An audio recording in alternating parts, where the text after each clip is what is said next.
Ça fait un certain temps que j'ai envie de prendre un café avec Isabelle Richer, que tout le monde connaît. Alors, bonjour Isabelle. Bonjour Winston. Enfin, mon fantasme se réalise parce que depuis toujours, j'ai voulu en savoir plus.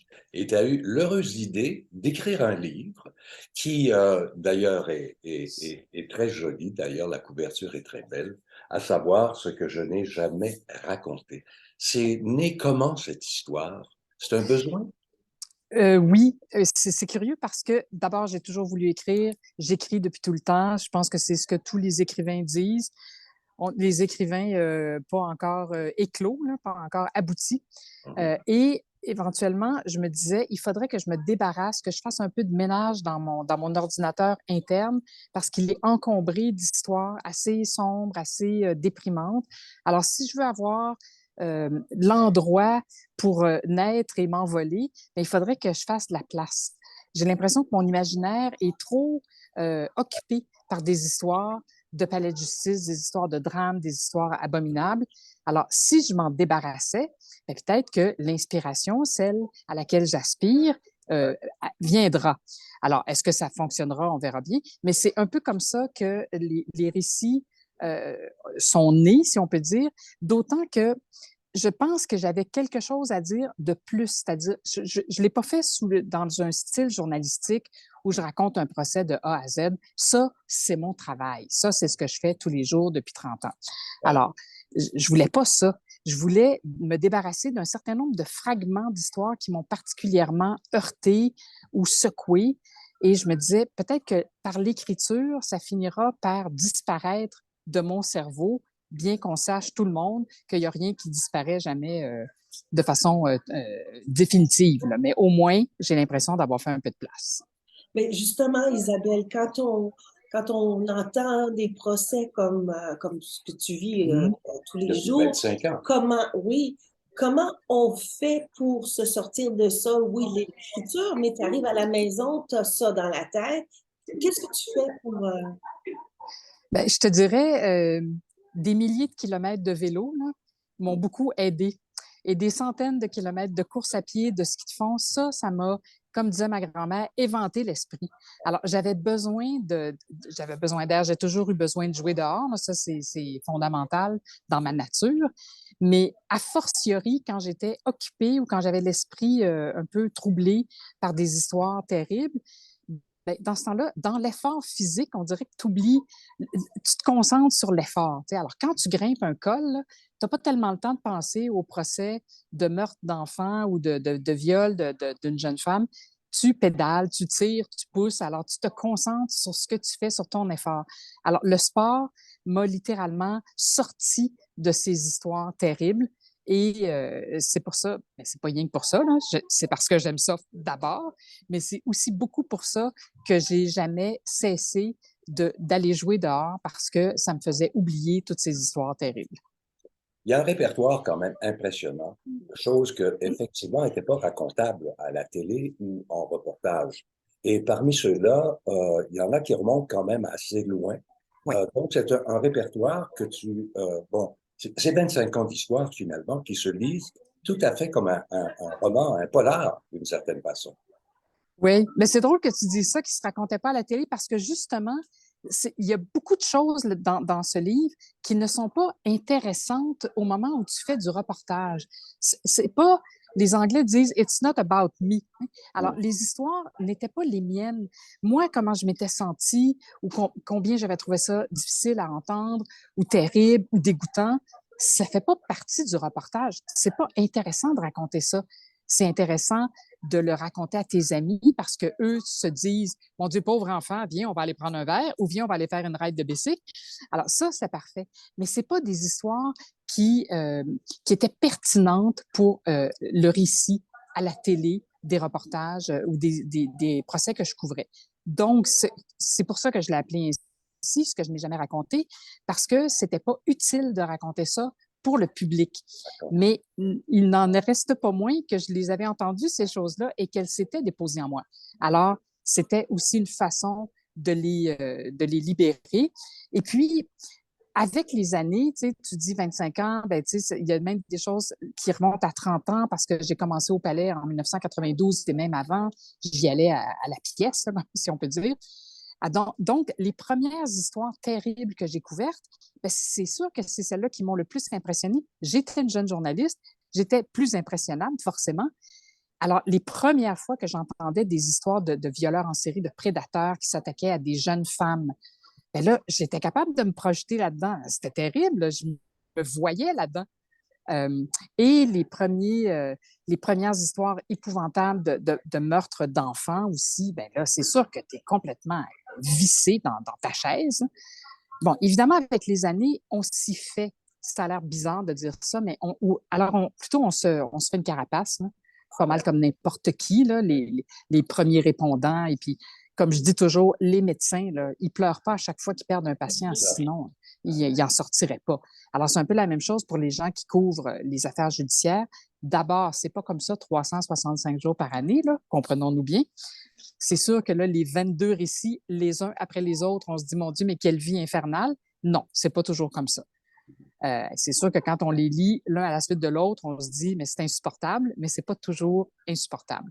Ouais. Alors, il y a cet effet de distance avec les années qui m'ont fait aussi faire une réflexion sur ces affaires-là, des choses que tu ne vois pas quand tu y es pour la première, deuxième, troisième année, mais au bout de 5, 6, 8, 10 ans, là, tu commences à voir beaucoup plus profondément où tu vois la nature humaine et tu commences davantage à t'interroger sur les racines du mal. Pourquoi les gens sont comme ça? Pourquoi ces prédateurs-là en sont des prédateurs? Pourquoi les assassins sont des assassins à 18 ans? Comment peut-on être aussi empli de haine à 18 ans? Ben, c'est parce qu'ils ont une histoire, ces enfants-là. Et c'est ça que tranquillement, tu veux explorer et comprendre. Et c'est un petit peu ce que je voulais traduire aussi. Et ce n'est pas que misère et détresse. Il y a aussi des petits moments d'espoir dans ce livre-là. C'est pas juste un ramassis de désastres. Isabelle, si on revient, tu parlais tantôt de vélo, j'aimerais ça que tu nous dises un petit peu comment ça se passe maintenant après ce terrible accident de vélo. As-tu des séquelles pour les... Oui. J'ai des séquelles que je pourrais même te montrer si j'essaie de tourner la tête très loin d'un côté ou de l'autre. Alors oui, j'ai des séquelles orthopédiques là, parce que j'ai quand même eu des fractures, mais il n'y a rien qui m'empêche de faire ce que je faisais avant, c'est-à-dire il n'y a rien qui m'empêche de faire du sport, il n'y a rien qui m'empêche de travailler. Maintenant, oui, j'ai des séquelles et physiques et, comment dire, peut-être cognitives, mais est-ce mon grand âge ou est-ce l'accident? On ne le saura jamais. Mais ce ne sont pas des séquelles qui ont empoisonné ou pourri ma vie. Alors, je suis juste bénie. Il n'y a que ça à dire. Peux-tu nous rappeler un petit peu le contexte de ton accident pour le bienfait des gens qui écoutent? Oui, bien sûr. Alors, évidemment, je ne peux pas te rappeler l'accident lui-même puisque je n'en ai aucun souvenir. On me l'a juste raconté et encore personne vraiment l'a vu.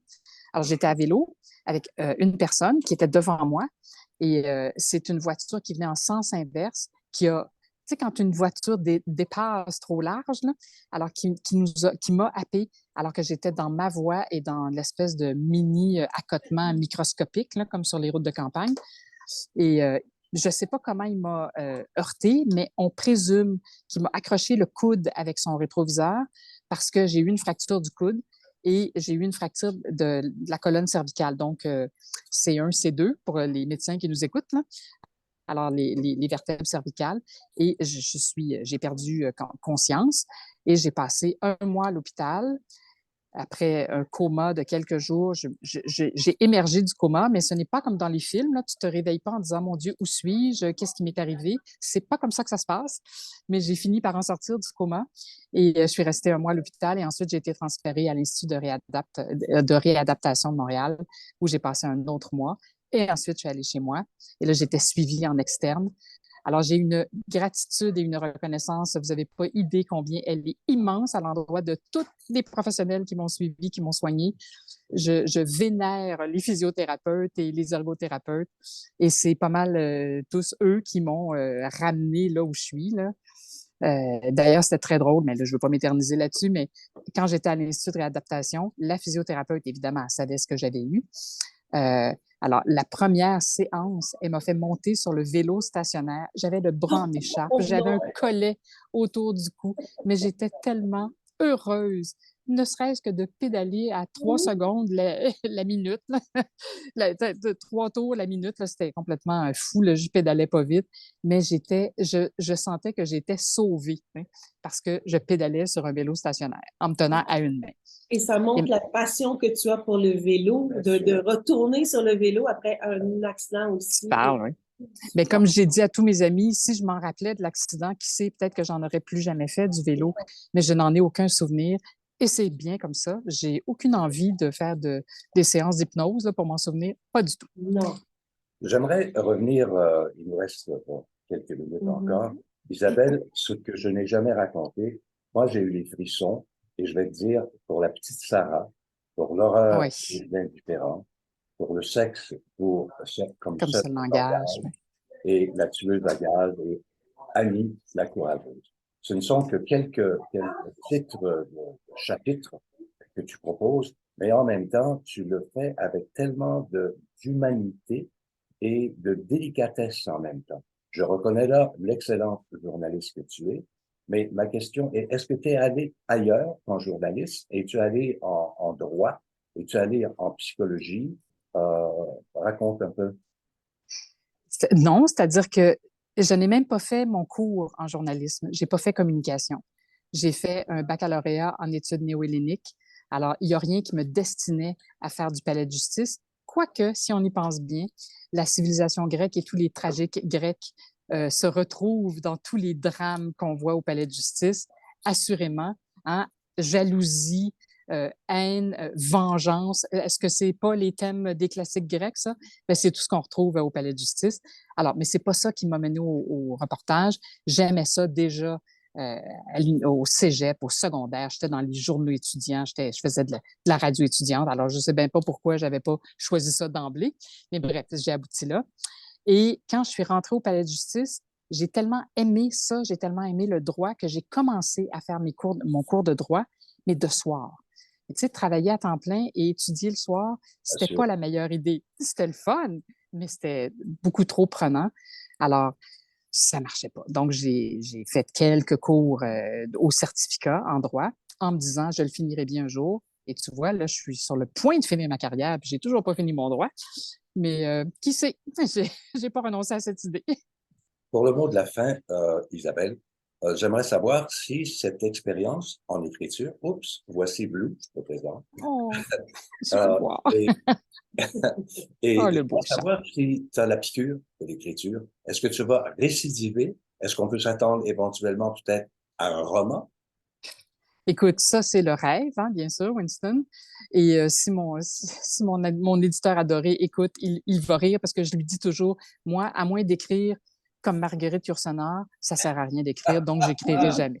Et là, il me dispute parce qu'il me dit, là, si t'attends ça, c'est sûr que tu... Oui, c'est ça. Et c'est inhibant. Là, j'ai un comportement inhibant.